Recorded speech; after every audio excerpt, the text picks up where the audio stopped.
ஒரு துணை நடிகராக 90களின் இறுதியில் தனது திரைப்பயணத்தை தொடங்கியிருக்கிறார் ரோபோ சங்கர்.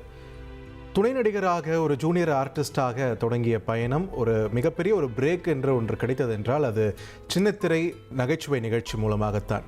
இன்றைக்கும் ரோபோ சங்கர் என்று சொன்னாலே நம் அனைவரது மனதிலும் முதலில் உதயமாவது தனியார் தொலைக்காட்சியில் ஒளிபரப்பான அந்த நகைச்சுவை நிகழ்ச்சியில் அவர் பங்கேற்றதும், அது மட்டுமின்றி அதன் பிறகு மற்றொரு நிகழ்ச்சியில் வரக்கூடிய விருந்தினர்களை சிரிக்க வைக்க வேண்டும் என்ற ஒரு பொறுப்பு அவரிடம் வழங்கப்பட்ட போது அப்போது அவர் செய்து காட்டிய ஸ்கிட் உள்ளிட்ட நகைச்சுவை நிகழ்ச்சிகள், இது அனைத்துமே ரசிகர்கள் மத்தியில் அவர்களுடைய மனதில் என்றுமே நீங்காத ஒரு இடம் பெற்ற ஒரு காட்சிகளாக மாறியிருக்கின்றன. ரோபோ சங்கர் என்றாலே முதலில் நமக்கு நினைவுக்கு வருவது அந்த காட்சிகள் தான். இந்த நிலையில் எந்த திரைத்துறையில் ஜூனியர் ஆர்டிஸ்டாக இருந்தாரோ அதே திரைத்துறையில் சின்னத்திரையில் கிடைத்த புகழ் மூலம் ஒரு புகழ்பெற்ற நகைச்சுவை நடிகராக, முக்கியத்துவம் பெற்ற ஒரு நகைச்சுவை நடிகராகவும் பிற்காலத்தில் அவர் வலம் வந்தது அவருடைய திறமைக்கு ஒரு நற்சான்று என்று சொன்னால் அது மிகையாகாது.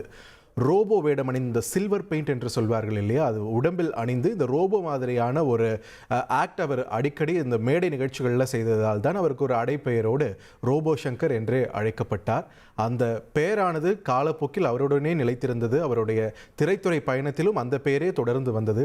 பல லட்சக்கணக்கான ரசிகர்களின் இதயத்தில் இடம் பிடித்த ரோபோ சங்கர் தற்பொழுது மறைந்திருக்கிறார். இது தொடர்பான முக்கிய செய்தியை பார்த்து வருகிறோம். சென்னை பெருங்குடியில் உள்ள தனியார் மருத்துவமனையில் சிகிச்சைக்காக அனுமதிக்கப்பட்ட நடிகர் ரோபோ சங்கர் சற்று நேரத்திற்கு முன் காலமான நிலையில் அங்கிருந்து நமது செய்தியாளர் கங்காதரன் நம்மோடு இணைப்பில் இணைகிறார். கங்காதரன், வணக்கம். தற்பொழுது மருத்துவமனையில் உள்ள சூழல் என்ன, அங்கு யார் யாரெல்லாம் வந்திருக்கிறார்கள், விரிவான தகவல்களை பதிவு பண்ணுங்க.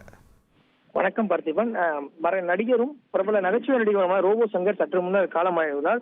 அதாவது சில நாட்களுக்கு முன்பு உடல்நிலை சரியில்லாத காரணத்தினால் இவர் சென்னை பெருங்குடி தனியார் மருத்துவமனையில் அனுமதிக்கப்பட்டிருந்த நிலையில் தற்போது இரவு 8 மணிக்கு மேல் அதாவது உயிரிழந்திருக்கார் என்பது தெரிய வந்துள்ளது. தற்போது அவரது உடலானது சென்னை பெருங்குடியில் உள்ள தனியார் மருத்துவமனையில் அவர் உடலானது இருக்கிறது. தற்போது தனியார் ஆம்புலன்ஸ் மூலம் அவரது உடலை இங்கிருந்து கொண்டு சென்று அவரது இல்லத்திற்கு கொண்டு செல்லப்படுகிறது.